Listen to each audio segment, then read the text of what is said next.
talaga kapag, every time na makakakita ko ng kabataan nag-e-enjoy at nag-e-enjoy, sama-samang masaya, in a good way, ay talagang nakakatuwa rin ng puso. So yun, magsisimula, okay ba kayo? Natutuwa ko na yung ilan dito, nakita ko ng youth camp, tapos nandito. Congratulations, palakpakan kayo ng sarili. You are keeping the fire burning. Tama ba? Pinanatili yung nag-aalab ang puso nyo at congratulations sa inyo. So, mag-i-start ako sa tanong. Ayan. Sino mong pwede ka?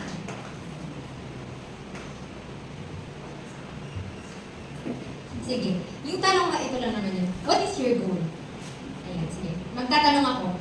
Ikaw, Sofia, anong goal mo? Profession? Anything?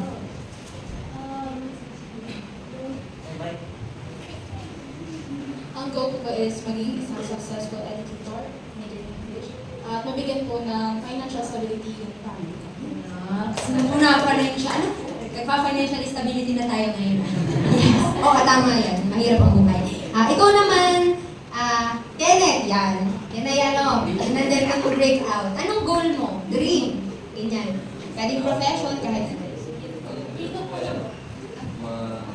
Tapos ng pag-aaral sa kursong food and beverage dahil gusto ko pong makalibot ng tinurunan ko para po ma-experience yung mga bagay na ginagawa nila na hindi ko ginagawa dito. Sama mo naman kami. Ikaw naman, Joy. Anong goal mo? Ang goal ko po ay maging isang engineer. Sana. Matulong po sa mga kapatid ko po na nag-aaral po ako ng, tulad ko na po nag-aaral po ako ngayon ng high school. Tapos nung elementary po ako nag-aaral po, tutulong ko sila para makabawi po sa mga tulong ko na sa, mas lalo po sa aking mga po. Sa palakpakan mo. Ayan, sige. Ewan ko bakit naging ex yun, pero dito, question mark yun. What do you do to reach that goal? Di ka kapag may pangarap tayo, may ginagawa tayo to reach that goal. Si Kenneth sabi niya, ngayon, di ka, kapag may pangarap ka, kung may pangarap ka, mag-aaral ka ng mabuti. Gumagawa ka ng step para ma-reach yung goal mo. Sige, basahin natin yung talinhaga ng mga hasik. Nasa Matthew yun, Matthew 13, verse 1 to 9. Pwede bang lahat ay magbasa? Maikli lang yun. 9 verses yun. Pag naiiyak. Sorry po sa mga gapal. Ayan. Basahin natin. Sige, 1, 2, 3, go! Lumaming araw na iyon, si Jesus ay lumabas ng bahay at naupo sa tabi ng naglawa. Next po. Sige, kalawakan. Number 2, hanggang 9 yan, guys. 1, 2, 3, go. Dahil sa dami ng tao lumalapit sa kanya, sumakay siya sa isang bangka at doon naupo. Tumayo naman sa dalampasigan ang mga tao. At sila'y tinuruan niya ng maraming bagay sa pamamagitan ng mga talinhaga.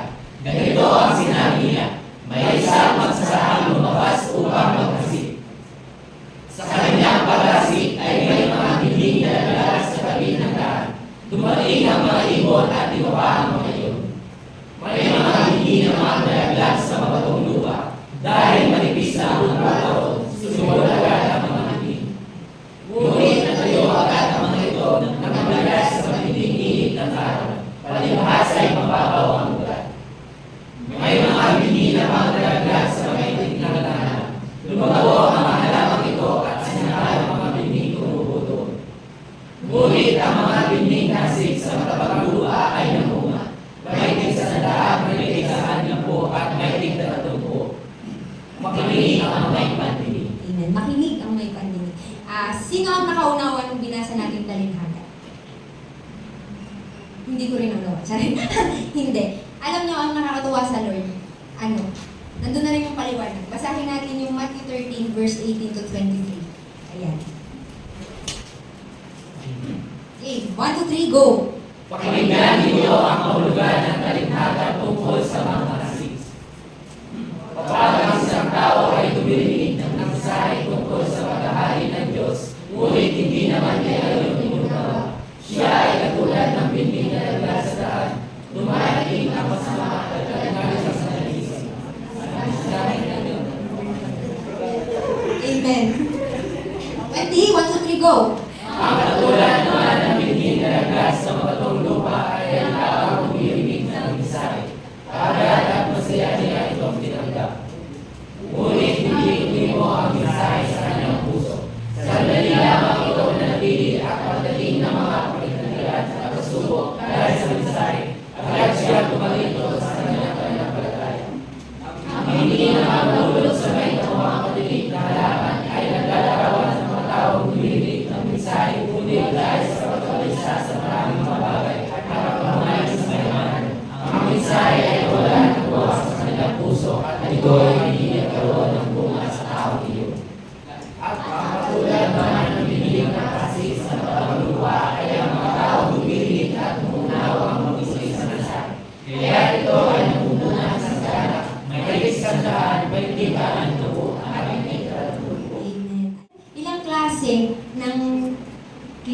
pinaglaglagan ng seed? Tatlo? Well, Apat. apat. Ano yung una? Ang una dito ay yung bihing na laglag sa tabi ng daan. Tapos yung A, sa mababaw na lupa. Ang sunod yung matibag. O naman. Sige. Ginagawa nila. Una nun ay bihing nalaglag sa tabi ng daan. Sunod ay yung nalaglag sa mabatong lupa. Sunod ay yung nalaglag sa matinik na halaman. Sunod naman ay dun sa matabang lupa. At dun sa paliwanag, sabi ay, kung mapapansin natin, ang na-observe ko kasi habang binabasa ko, yung apat na yun ay yung buto, sumisimbolo siya sa Word of God. Yung type ng lupa, puso natin. Kaya i-assess natin, ano kaya type ng puso meron ako ngayon?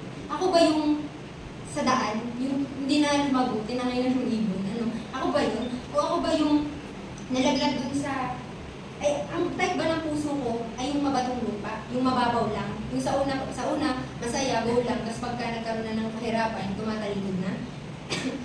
Yung pangatlo naman, sa matinik na daan, ganun bang type ng puso ko, yung parang matinik, nalaglag sa matinik na halaman. At yung pang-apat, ako ba yung matabang lupa na, yung puso ko ba ay matabang lupa na namumunga na siya. At ang common doon, di ka nga, puso natin yung lupa. Ang common doon, lahat ng tao nakikinig. Diga. Sabi din ang ibig sabihin daw ng nalaglag sa tabi ng daan, nakikinig siya sa mensahe, ngunit hindi niya inuunawa. Nakikinig sa mensahe, hindi inuunawa. Pangalawa, yung sa mabatong lupa, nakikinig sa mensahe na kaagad at masayang tumatanggap nito, ngunit hindi tumitimo ang mensahe sa kanyang puso. Sandali lamang daw na nananatili at pagdating ng kapighatian, pagsubok, agad siyang tumatalikod sa kanyang pananampalataya. Ang common doon, lagi silang nakikinig. Yung pangatlo, nakikinig din to Nakikinig ng mensahe, ngunit dahil sa pagkabalisa sa maraming bagay at pagkahumaling sa kayamanan, nawawalan ng puwang sa kanilang puso ang mensahe. Yung pang-apat, syempre nakikinig din yun. Dumirinig at umuunawang mabuti sa mensahe, kaya't ito'y namumunga ng sagana. So lahat sila nakikinig. Ang difference, ano ang attitude mo habang nakikinig? I-observe natin ang ating sarili kapag Sunday service. Ikaw ba yung tipong hindi mapakali na hindi hawak ang cellphone at sumilip? Pag hawak mo ang cellphone at sumilip ka sa cellphone mo, may naririnig ka pa rin. Nauulinigan mo. Nakikinig ka. Pero ano yung attitude mo habang nakikinig? Ang mangyayari, hindi mo mapapakinggan ng ayos. Pag hindi mo napakinggan ng ayos, masusunod mo ba ng ayos? Hindi. Kasi kulang-kulang yung naparinig mo. So, ano ang lesson dito? Mahalaga na marunong tayong makinig ng tama. Amen? Amen. Ayun. Yung attitude natin habang nakikinig. Igalan natin yung mga tumatayo dito, mga pastor natin. Kasi mahalaga talaga na makinig tayo ng ayos.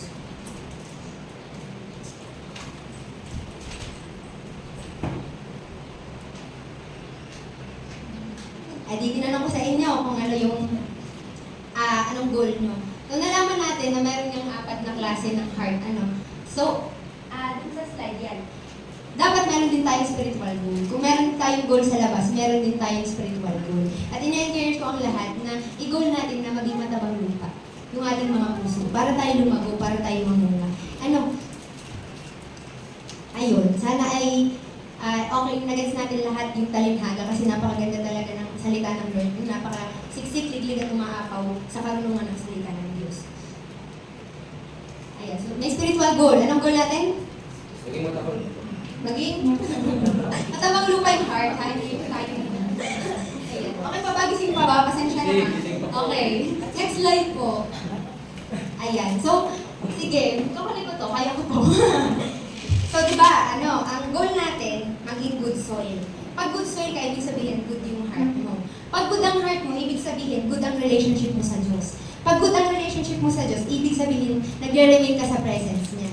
At ang ibig sabihin din naman ng remaining in His presence ay keep the fire burning, diga? Kapag nasa presensya ka ng Diyos, hindi pwede hindi ka nag-aalab. Alam mo, nasa presensya ka ng Diyos, madilim ka, diga? Nag-aalab ka. May dinignan si Isa. Ayun. So, di ba? Connect naman siya, guys. Pagpasensya niyo, may connect siya. So, yun. Keep the fire burning. Next slide. Ayan. So, ito yung team verse, natin. Never let the fire in your heart go out. Keep it alive, serve the Lord. Ayun. Ito yung gusto ko din sabihin sa lahat ng umaten ng youth camp, sa lahat ng umaten ng youth gathering. Once na meron kang naramdaman, hold on to that. Never let it go. Let it go. Huwag mo siyang bibitawan, guys. Ha? Hold on to that. Yung mga nag-youth camp na, sana hindi tayo yung dinala na ng ibon, hindi sana tayo yung bumuka tapos nawala na. Sana hindi tayo ganun. Sana tayo ay yung natanim sa matabang lupa. Ano? Next slide. May other versions yan. Ang ganda talaga ng Word of God.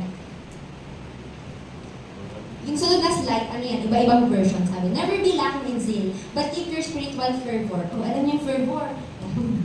Serving the Lord. Never be lazy, but work hard and serve the Lord enthusiastically. Not lagging in diligence, fervor in spirit, serving the Lord. Ayan. So makikita natin na talagang be diligent. Ano, dapat tayo ay may hustle. Diga yung masasay naman. Ano, kung tayo kasi sa mga ibang bagay, dapat masasihan natin sa Panginoon. Ano, huwag mo siyang i-let it go. O, sino yung siya na yun? Ang Lord yun, ang salita ng Diyos. Okay. So, ang tanong ay, eto ha, madaling sabihin magbasa ng Bible, keep that feeling. Ano, madali yung sabihin, pero ang nakita ko ha, ang kailangan natin din ay mga practical na bagay. Practical na bagay, yung tips talaga, makakatulong sa atin, paano nga natin i-keep yung fire, paano tayo magre-remain sa presence ng Lord. Di ka pag youth camp, madaling maging mabait kasi ang kasama mo laging mababait. Pag lumabas ka ng youth camp, yan na ang gera. How will you remain in God's presence after na hindi na yun ang kasama mo? Pag may nagyabas sa'yo magbare, kaya mo bang tumanggi? O baka pwede mo i-consider dahil pwede namang humingi ng tawad. Yan. Mga ganyan-ganyan. Pero ano ha, ano naman yan, kung may gumagawa pa rin nun, God is doing something. Hindi yan mangyayari na snap. Kaya mahalaga talaga na tayo patuloy na nakikinig. So yun. So to keep the fire burning, you must keep the relationship blooming. Relationship kanino? Hindi sa kung sino-sino, pero sa Panginoon. Amen? Amen. So yan. Unang-una, congratulations, feeling ko naman lahat ay nag-a-attend ng Sunday service. Amen? Sunday service, youth service, narito kayo eh. Salamat sa Diyos. Nagawa niyo yung una. Sabi dito, around the seventh day, God ended His work which He had done, and He rested on the seventh day from all His work which He had done. Kung ang Lord ay nag-rest, tayo din. Ang Sunday, huwag natin tingnan na burden. Dito tayo magpahinga. Amen? Then God blessed the seventh day and sanctified it, because in it He rested from all His work which God had created and made. Amen? Next slide po. Sundays will always be for the Lord, and it should be non-negotiable. Amen. Tama ba? Dinideklara nyo na ang Sunday ay para talaga sa Diyos. Huwag na nating, pag may nag-iay, sige pag-isipan ko, hindi. Ang Sunday nga, para na yung Sunday. Huwag mo na ipaagaw. Ano, kasi 7 days, isa lang hinihingi ng Diyos. Ibigay na natin. Ano, non-negotiable, hindi na pwedeng, ano yan, sige, ano. Hindi na ganun. Sunday, nandito ako sa church. Amen? Amen. So, yun. So, yan yung sinasabi natin. So, then faith comes by hearing and hearing by the word of God. Yun ang nagagawa ng kapag lagi kang umaattend ng church. Nagkakaroon ka ng pananampalataya. Akala mo wala pero meron. Akala mo walang effect pero binabago ka niya unti-unti. Yun. Lagi din yung sinasabi ni Tita Sastiga. Minsan naalala natin, so faith comes from hearing and hearing. Kahit na hindi mo na alam yung verse, alam mo na yun. Hindi ka. Kasi naano na eh, yung doon lagi mo nakikinig mo. Minsan nga sinasabayan ko pagka alam ko. May mga favorite na rin ako lagi minimension ni Tita Ses. Para sa Tita Ses, sa ulo niya yung Bible, di ba? Pinaban na lang puso niya. Sana all. Ayan. So, yan. Ito naman ang pinakamahalaga sa lahat. Alam nyo ba, na-share ko na rin naman ito kahapon sa San Juan. At sila ay mga regular na nag-attend sa church, ha? At ang nakita ko nga ay, siguro napapakinig ng ilan sa inyo ang salitang quiet time. Sino ba ang nakarinig ng quiet time na salita? Sino ang nagka-quiet time? Merong hindi pa. Okay lang yan. Basta, may idea ka ng quiet time. So ito, na-search ko yan sa Wikipedia. Ay sabi nila, quiet time also stated as a heart-to-heart time or one-on-one time with the Creator. It's a regular individual session of Christian spiritual activities such as prayer, private meditation, contemplation, worship of God, or study of the Bible. Yan ang sabi ng Wikipedia. Pero meron naman tayong kanya-kanyang definition. Ang definition ko from the word quiet, tahimik na oras para sa Diyos. At yun ay, kailan ba tahimik? Kapag umaga, kapag katulog pa ang lahat. Yun. O di kaya gabi, bago pagkatulugan ng lahat. Ganyan. At yun ay pagbabasa ng salita ng Diyos, hindi ng verse, hindi yung when the time is right, I the Lord will make it happen. Yun lang yung kinuha mo kasi yun lang yung gusto mo. Di ba, may ganun yung parang nothing is impossible. Di mo naman alam kung ano yung after sunod ng verse. Eh, may context naman yun. Paano ba mangyayari yung mga bagay na yun? Minsan may pangako pa bago mo makuha yung reward, di ka? So, sa quiet time, it's knowing the Lord. Pakikipag-relasyon, hindi ka sabi nga ay, keeping, ano yung sinabi mo? yung relationship going. To keep the fire burning, you must keep the relationship going. Ito talaga yung main nun. Yung relationship natin sa Lord, binongod. Sino dito ang may karelasyon? Uy, Wala. ikaw pag may hindi, I mean, kung may mga nagkapasin sa inyo, pwede namang nang mangyari yun. Di ka, pagka may karelasyon ka, kinakausap mo lagi. Tinatanong mo kung kumain na siya, kung kamusta ka na, ang nangyari sa buhay niya, sa kanyang araw. Ganon din sa Diyos. Sa Diyos natin gawin yun. Kung wala tayong mapagbalingan, sa Lord na lang yun. Ano? Hindi pala. Ha? Pwede po. Gawin sa Lord yun. Oo, sa Lord natin ibigay ang ating oras. Ano? So, yun. Di-display mo na pala yung nagulat ako. Okay lang, okay lang. Ayan, so yun nga yung practical, kasi nga yun nga yung mahirap gawin. Madaling sabihin at ipayo sa kabataan. Mga kabataan, mag-quiet time kayo. Tapos pag umuwi na, ayan, hawak ng cellphone. Ayan, ano na. Ganyan din ako, minsan nakikita ko na lang ang sarili ko nagaganda. Napapunta na sa cellphone lahat. Tapos mamaya ang utak mo, katulad na rin ng cellphone. Kaya ang daming depress. Hindi ko naman inaano, di ba? Kasi sa cellphone, parang sad lagi. Yung parang kinawawa, ganyan. Hindi naman tayo kinawawa, pinalaki tayo ng Panginoon. Di ba? Okay, so first goal, make a covenant with God. Oh, alam niyo ang ibig ng covenant? Sayo. Oo, may step lang sa dance ministry. Ang covenant, ibig sabihin niya na kasunduan. Makipagkasundo ka sa Panginoon. Small steps. Pwede mo sabihin, Lord, pwede bang 15 minutes po kaya kong ibigay sa isang araw? O, kaysa wala. 15 minutes better than 0 minute. Di ka. O sige, kunwari, nagsabi ka na. O sige, 15 minutes, Lord, yun lang ang kaya ko eh. Yung tinuro dito says 5-5-5, yung 5 minutes, kakanta, magbabasa, tapos prayer. O yun, alam mo pala yun. So, may ka-covenant. Di, nasabi mo na. Pray for that covenant of time. Ipag-pray mo. Kasi mahirap namang sabihin, pero di ka dapat sasamahan tayo ng Panginoon. Ipag-pray mo. Next slide po. Ito, yan yan. Practical talaga tayo. Mag-alarm ka. At gumising ka kapag nag-alarm ka. May set an alarm for your morning devotion and night meditation. O, sino dito ang nag-a-alarm pag nagka-quiet time? Kaso hindi ko nagigising. At least may action. E di sana gumising naman next time. Ayun, mag-set kayo ng alarm for morning devotion and night devotion. Lalo na sa boys, feeling ko struggle ng boys ang pagka-quiet time kasi ang mga lalaki, diga, pag may dalang notebook, parang unusual. Diga, parang nagkatulog kayo ng notebook.